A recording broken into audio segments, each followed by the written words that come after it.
Bismillahirrahmanirrahim. Assalamualaikum warahmatullahi wabarakatuh. Darso Arif Makuama di sini di Toiba TV. Hari Ahad tanggal 18 Mei 2025. Kali ini saya mau memberitakan soal perkembangan perkara yang dilaporkan oleh Zeni Mustafa di Bareskrim Polri terkait investasi batubara di Masjid Darussalam Kota Wisata Cibubur yang dilakukan oleh Yusuf Mansur dan beberapa rekannya pada tahun 2009 lalu. Saudara-saudara, hari tanggal 6 Mei yang baru lalu Zeni Mustafa mendapat surat dari Direktorat Tindak Pidana Ekonomi dan Khusus atau DTP Deksus Bareskrim Polri untuk yang kesekian kalinya Zeni diundang untuk menghadap kepada penyelidik di Bareskrim Polri terkait laporan dia tahun 2022 yang lalu. Saudara-saudara, setelah Zeni Mustafa memperdatakan Yusuf Mansur dan rekan-rekannya tahun 2021 di Pengadilan Negeri Jakarta Selatan, yang kemudian hari ini perkaranya sudah sampai di tahap peninjauan kembali.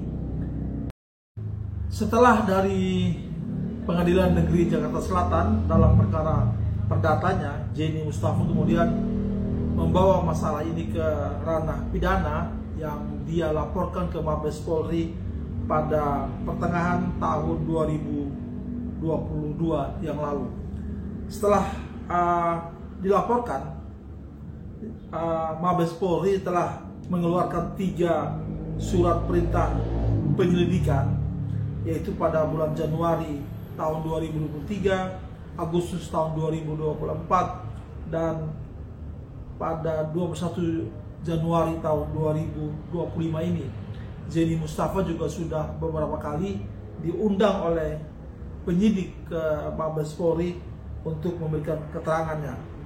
Saudara-saudara tentu mungkin bertanya, apa pasal yang dialamatkan kepada Yusuf Mansur dan beberapa rekannya dalam surat dari DTP Deksus ini menyebutkan bahwa dugaan perkara ini terkait dengan dugaan tindak pidana melakukan kegiatan penghimpunan dana masyarakat dalam bentuk simpanan tanpa izin usaha dari pimpinan Bank Indonesia, OJK, dan lembaga jasa lainnya, dan atau tindak pidana penipuan dan atau tindak pidana penggelapan dan tindak pidana pencucian uang dengan modus investasi bersedekah terlebih dahulu yang menjanjikan keuntungan sebesar 28%. Itu pasal yang sementara dipakai untuk menjerat terlapor, yakni Yusuf Mansur dan teman-temannya. Saudara-saudara, bisa kita bayangkan perjuangan Zeni Mustafa untuk memperdatakan Yusuf Mansur dan mempidanakan Yusuf Mansur ini. Saya rasa ini bukan perjuangan yang biasa saja. Ini perjuangan yang membutuhkan stamina dan daya tahan yang cukup kuat harusnya. Saudara-saudara, undangan Mabes Polri tanggal 6 Mei kepada Zeni Mustafa ini sayang belum bisa dipenuhi oleh Zeni Mustafa. Itu karena dalam waktu yang hampir bersamaan dengan tanggal undangan tersebut, Zeni Mustafa sedang bersiap-siap untuk melakukan ibadah haji, sehingga pada tanggal 14 Mei yang baru lalu Zeni Mustafa bersurat kepada penyidik mengabarkan bahwa dia belum bisa menghadiri undangan itu karena keesokan harinya dia harus siap-siap untuk melakukan perjalanan ibadah haji.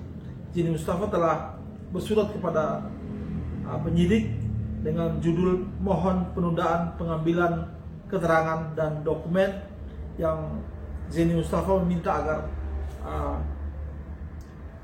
penundaan ini bisa sampai setelah dia pulang dari ibadah haji sekitar pertengahan atau akhir bulan depan.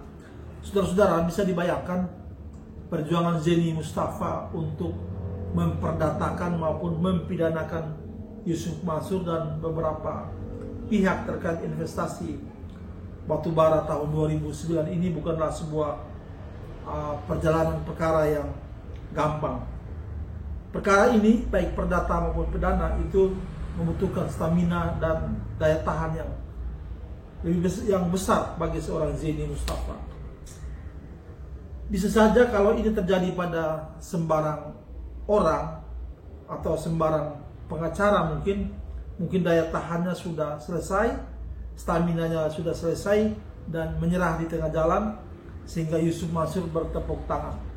Terkait dengan perjuangan Zeni Mustafa ini, saya mau membacakan di sini opini dari Pak Ali Syarif. Kita tahu Pak Ali Syarif adalah seorang akademisi, juga pengusaha. Pak Ali Syarif ini juga giat di media sosial. Pak Ali Syarif punya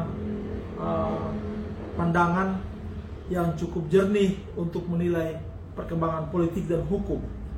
Terhadap perjuangan Zeni Mustafa ini, beberapa waktu yang lalu Pak Ali Syarif mengirimi saya sebuah opini dia yang berjudul Perjuangan Zeni Mustafa, Kabut Hukum yang Keruh, Menggugat Yusuf Mansur, Potret Buram Pengadilan Negeri Jakarta Selatan.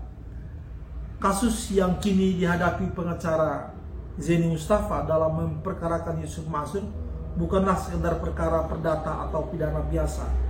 Ada lapisan-lapisan keganjilan yang lebih dalam yang mengaitkannya pada problem akut integritas hakim di Indonesia, khususnya di Pengadilan Negeri Jakarta Selatan. Indikasi kekhawatiran itu bukan tanpa alasan. Baru-baru ini kita tahu Ketua Pengadilan Negeri Jakarta Selatan Muhammad Arif menjadi tersangka dalam kasus korupsi setelah diduga menerima uang sebesar 60 miliar dari dua tersangka. Kita tentunya sudah tahu tentang berita ini. Pengalaman Zeni Mustafa sendiri cukup menggambarkan betapa anehnya mekanisme di Pengadilan Negeri Jakarta Selatan. Zeni Mustafa pernah menuturkan bahwa setelah putusan dalam perkara relasinya dengan Yusuf Mansur dijatuhkan, pihak pengadilan tidak langsung mengirim salinan putusan, bahkan sempat dikirimkan ke Wali Kota Jakarta Selatan yang tidak ada sangkut pautnya dengan perkara ini. Hal ini tentu mengundang tanda tanya besar. Apakah ini ada upaya memperlambat atau bahkan mengaburkan jalannya proses hukum? Jadi saya ingatkan di sini, pernah keputusan dari pengadilan Mahkamah Agung itu kok tidak sampai ke rumah Zeni Mustafa. Pengadilan Negeri Jakarta Selatan yang mengirimi berkas itu malah beralasan alamat tidak dikenal. Sangat lucu sekali, dan berkas itu malah dikirim ke Wali Kota Jakarta Selatan. Kondisi ini menjadi lebih menyeramkan ketika dihubungkan dengan fakta-fakta lain. Tidak hanya Muhammad Arif, beberapa hakim lain dari berbagai pengadilan termasuk di Mahkamah Agung juga terjerat kasus serupa. Bahkan dalam salah satu pengungkapan disita uang hampir 1 triliun rupiah, angka yang mustahil berasal hanya dari satu atau dua kasus saja. Ini mengindikasikan kemungkinan ribuan kasus hukum yang tercemar, ribuan pencari keadilan yang mungkin menjadi korban jual beli vonis. Begitu tulis Pak Ali Syarif. Selanjutnya Pak Ali Syarif menulis, tidak mengherankan menurut Zeni Mustafa jika bobroknya sistem hukum di Indonesia hari ini bukan lagi sekedar opini, tetapi telah menjadi realitas yang pahit. 4 orang hakim, 2 pengacara dan beberapa pihak swasta telah ditangkap dalam kasus mafia peradilan, memperlihatkan bahwa kerusakan ini sistematik dan melibatkan banyak tangan. Pada alinea terakhir Pak Ali Syarif menulis, namun di tengah keputusasaan yang begitu nyata, Zeni Mustafa menyampaikan sikap yang patut dihargai, yakni pantang menyerah. Sebab meski sistem tampak rapuh dan tidak berpihak, menyerah berarti membiarkan ketidakadilan berkuasa lebih lama. Disinilah titik paling penting. Perjuangan mempertahankan integritas hukum tidak boleh surut betapapun sulitnya medan tempur yang harus dilalui. Perkara yang dihadapi Zeni Mustafa hanyalah satu jendela kecil dari panorama besar kehancuran moral institusi hukum kita. Namun dari satu jendela kecil ini kita diajak untuk melihat lebih luas bahwa memperbaiki bangsa ini butuh keberanian, ketekunan, dan konsistensi. Meski harus berjalan di tengah kabut keruh yang pekat, suara-suara keberanian seperti Zeni Mustafa tetaplah menjadi harapan di tengah kehampaan hukum. Begitu opini Pak Ali Syarif terhadap perjuangan Zeni Mustafa melawan Yusuf Mansur, baik secara perdata maupun secara pidana. Saudara-saudara, meskipun terhadap perkaranya sendiri melawan Yusuf Mansur, Zeni Mustafa harus menempuh jalan yang panjang dan berliku, atau boleh dikatakan melelahkan. Tapi bukan berarti Zeni Mustafa itu tidak pernah memenangkan perkara melawan Yusuf Mansur. Pada kasus Ibu Ili Siti Rahma di Pengadilan Negeri Kota Bogor, Zeni Mustafa memenangkan perkara melawan Yusuf Mansur baik di tingkat pertama maupun di tingkat Pengadilan Tinggi Jawa Barat. Begitupun untuk perkara karyawan Paytren, Zeni Mustafa mampu memaksa Zeni Mustafa mampu memaksa Paytren untuk membayar sisa gaji mereka yang belum dibayar, walaupun sampai hari ini Paytren belum membayar sepenuhnya. Yang berikut soal perkara Kesa Al-Mansur yang melibatkan nama Yusuf Mansur itu, hari ini proses penyelidikannya terus berjalan di Polda Metro Jaya. Ada beberapa orang yang masih punya perkara dengan Yusuf Mansur. Sudah pernah juga ada yang memberikan kuasanya kepada Zeni Mustafa, hanya karena satu dan lain hal perkara itu tidak dilanjutkan. Mereka meminta kembali kuasanya. Ada beberapa orang juga yang punya masalah dengan Yusuf Mansur, yang punya rencana untuk memberikan kuasanya kepada Zeni Mustafa, namun sampai hari ini rencana itu belum terrealisasi. Saudara-saudara, ada beberapa perkara di mana Yusuf Mansur digugat oleh beberapa orang dengan pengacara yang lain. Itu perkara mereka itu NO semua di pengadilan tingkat pertama. Sebut saja Pak Ikhwan Tuni, Davi Bia, maupun beberapa gugatan di Pengadilan Negeri Jakarta Pusat. Jadi dalam catatan saya, barulah Zeni Mustafa satu-satunya pengacara yang telah memenangkan beberapa perkara di beberapa pengadilan negeri dengan Yusuf Mansur. Selain Zeni Mustafa, sampai hari ini belum ada pengacara yang berhasil memenangkan perkaranya melawan Yusuf Mansur. Saudara-saudara, berikut ini saya mau melampirkan video wawancara saya dengan Zeni yang sesungguhnya sudah pernah saya rilis di Toiba TV ini pada bulan Juli tahun 2024 yang lalu terkait laporan dia di Bareskrim Polri ini. Kita menunggu Zeni Mustafa pulang haji pada bulan depan, dan di akhir Juni insya Allah, pertengahan atau akhir Juni insya Allah Zeni Mustafa akan menghadiri undangan Bareskrim Polri ini untuk memberikan keterangan tambahan dan dokumen-dokumen yang diperlukan oleh penyidik di Mabes Polri. Semoga perkara ini cepat selesai sehingga ada kejelasan status Yusuf Mansur itu apa adanya. Sebelum saya mengakhiri video ini, patutlah kita mengucapkan kepada Pak Zeni Mustafa selamat menjalankan ibadah haji. Semoga semua rangkaian ibadah di tanah suci dijalankan dengan baik dan sempurna, dan pulang membawa haji yang mabrur. Sampai bertemu pada video berikutnya. Dari saya kali ini cukup sekian. Billahi taufiq wal hidayah. Wassalamualaikum warahmatullahi wabarakatuh. Rabu tanggal 28 September menjelang jam 5 sore, Pak Zeni Mustafa dan Pak Sudaryanto di Bareskrim Mabes Polri. Ada apa nih Pak Zeni hari ini di Mabes Polri, Pak Zeni?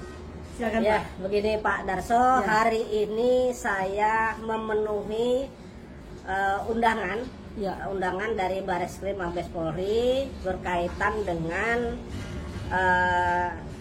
investasi batubara. Iya. Investasi batubara Jabal Nur yang terjadi pada Jamaah Masjid Darussalam Kota Wisata Cibubur. Iya. Yang mana investasi tersebut melibatkan Yusuf Mansur, Iya. kemudian PT Adi Partner Perkasa, kemudian BMT Darussalam. Pak Zeni ada surat undangannya, Pak? Ada surat undangannya. Pak Zeni bisa tunjukkan ya? Bisa saya tunjukkan di surat undangannya. Tanggal 20 September ya, Pak? Ya. Pak Zeni sebelumnya memang Pak Zeni sudah melaporkan ke Mabes Polri, Pak? Jadi saya berkaitan dengan perkara tersebut, memang saya membuat surat pengaduan. Ya. Intinya saya buat surat pengaduan kepada 9 institusi, Pak. Pak Zeni menyurati 9 institusi. Sebentar Pak, surat itu Pak Zeni bikin setelah Pak Zeni layangkan gugatan di Jakarta Selatan atau setelah saya layangkan gugatan di Jakarta Selatan? Setelah jadi gugatan di Jakarta Selatan itu kan saya ajukan itu pada tanggal 12 Januari, Pak. Iya. Kemudian surat ini saya buat itu pada tanggal 1 Maret, Pak. Jadi saya kirim ke 9 surat ini memang saya tujukan kepada 19 institusi. 19 Pak. 9 institusi. Yang pertama ke Menteri Hukum dan HAM RI. Ya. Yang kedua Menteri Koperasi dan UKM RI. Ya. Ketiga Menteri Keuangan RI. Kemudian keempat Gubernur Bank Indonesia. Ya. Kemudian kelima Dewan Komisi OJK, Pak. Ya. Ya, komisioner, Dewan Komisioner OJK. Kemudian 6 ke Kepala Pusat PPATK. Kemudian ke 7 itu Kapolri, Pak. 7-nya Kapolri. Kemudian 8-nya Jaksa Agung. Ya. Terus kemudian ke 9 Ketua KPK RI. Pak Zeni mengadu soal investasi itu, Pak. Berkaitan dengan investasi yang digalang oleh Yusuf Mansur melalui BMT Darussalam Madani. Dan hari ini di Mabes Polri berawal dari surat pengaduan Pak Zeni. Berawal dari surat pengaduan saya. Pak, ini jadi laporan polisi atau apa sih, Pak? Sehingga Pak Jadi Zeni... ini memberikan informasi. Oh, Ya. iya. Jadi informasi yang kami alami kami informasikan kepada Mabes Polri. Itu dasar Mabes Polri memanggil. Hari ini Pak Zeni diperiksa oleh penyidik. Penyidik Ya. di tim diminta apa, di interview Ya. berkaitan dengan investasi batubara itu yang sebenarnya bagaimana. Ya. Sudah saya ceritakan dari kronologisnya dari A sampai Z. Di... Jadi peran masing-masing saya ceritakan. Yusuf Mansur perannya apa, kemudian Direktur Adi Partner Perkasa perannya apa, BMT perannya apa, itu saya ceritakan dari A sampai Z. Ya, oke. Hari ini yang periksa Bareskrim Polri bagian apa, Pak? Bagian tindak pidana ekonomi khusus. Ya. Jadi statusnya apa? Penyelidikan atau penyidikan atau apa? Statusnya adalah penyelidikan. Penyelidikan.